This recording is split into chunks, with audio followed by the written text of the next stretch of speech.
आइए अब मैं इसी क्रम में हमारे उदासीन पंचायती अखाड़ा नया के महामंडलेश्वर करौली शंकर दास जी मुझसे निवेदन करता हूँ 2 मिनट में वो भी अपनी ओर से इस पर सुझाव दें। और आज बहुत सुखद और बहुत अच्छा लग रहा है कि आज सभी 13 अखाड़े, ये 13 अखाड़े आज इस मंडप में उपस्थित हैं। एक बार दोनों हाथ उठा करके करतोल ध्वनि से, अरे ताली जरा जोरदार बजाओ ना यार। ये आवाज दिल्ली तक जानी चाहिए कि हरिद्वार में आज वन नेशन वन इलेक्शन पर संगोष्ठी हुई।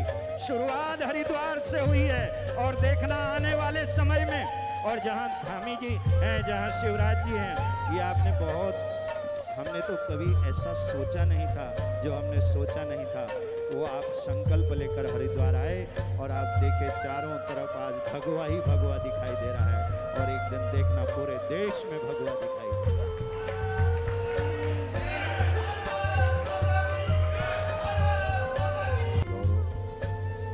कर्मठ और जुझारू मुख्यमंत्री श्री पुष्कर सिंह धामी जी सभी का आपका हार्दिक अभिनंदन करता हूँ।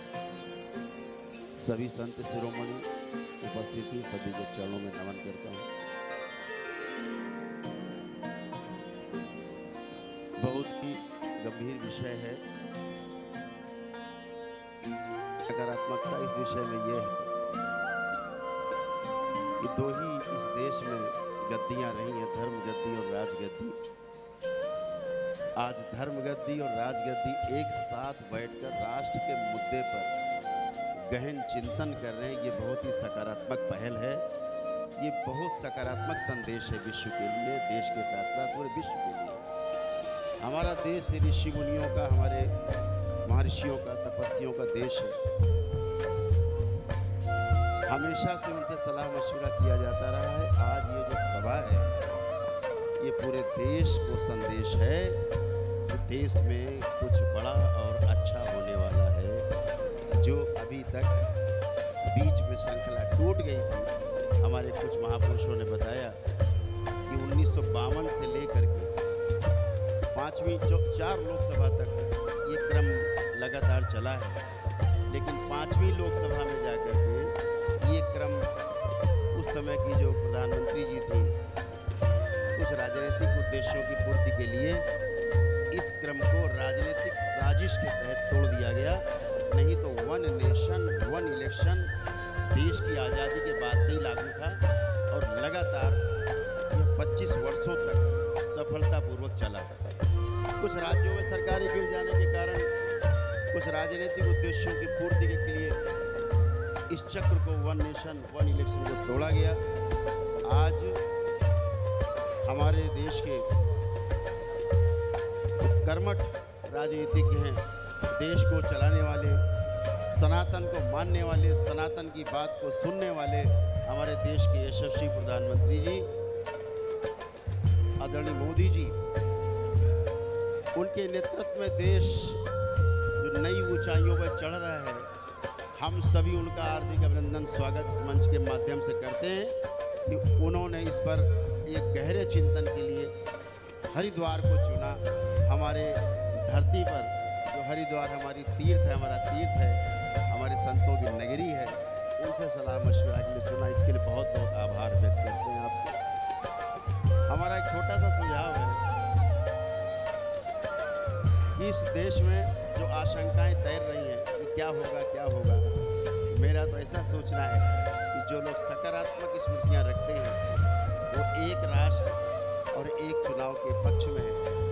जिनको केवल अपनी पार्टी की चिंता है, देश की चिंता नहीं है, वो केवल चाहते हैं कि एक राष्ट्र एक चुनाव ना हो और बार बार चुनाव हो, हर 6 महीने में चुनाव हो।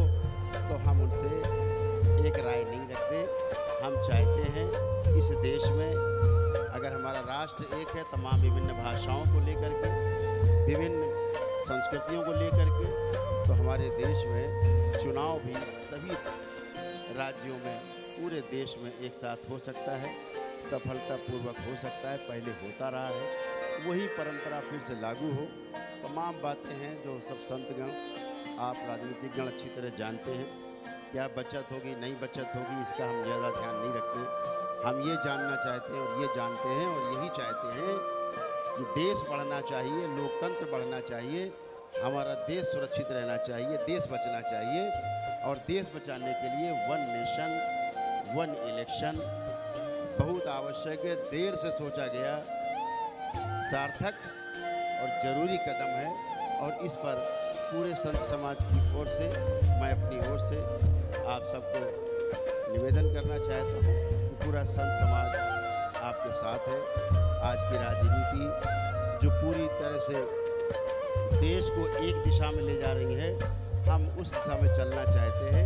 आज की जो भारत सरकार, हमारी प्रदेश की सरकारें जो सनातन को आगे बढ़ा रही हैं, हम चाहते हैं वन नेशन वन इलेक्शन में संतों का सहयोग पूरा रहेगा और कोई भयाशंका नहीं। मैं छोटा सा उदाहरण देता हूँ 30 सेकेंड में।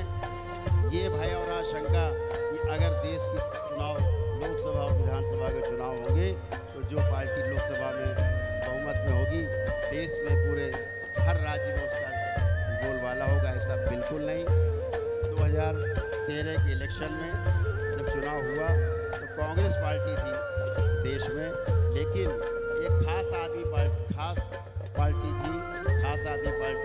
वो जो है दिल्ली में सरकार बनाई, 13 में बनाया, 15 में बनाया, 20 में बनाया, और हर बार प्रदेश में सरकार खास आदमी पार्टी की बनी और देश में सरकार हमारे मतदाताओं ने भारतीय जनता पार्टी की सरकार बनाई।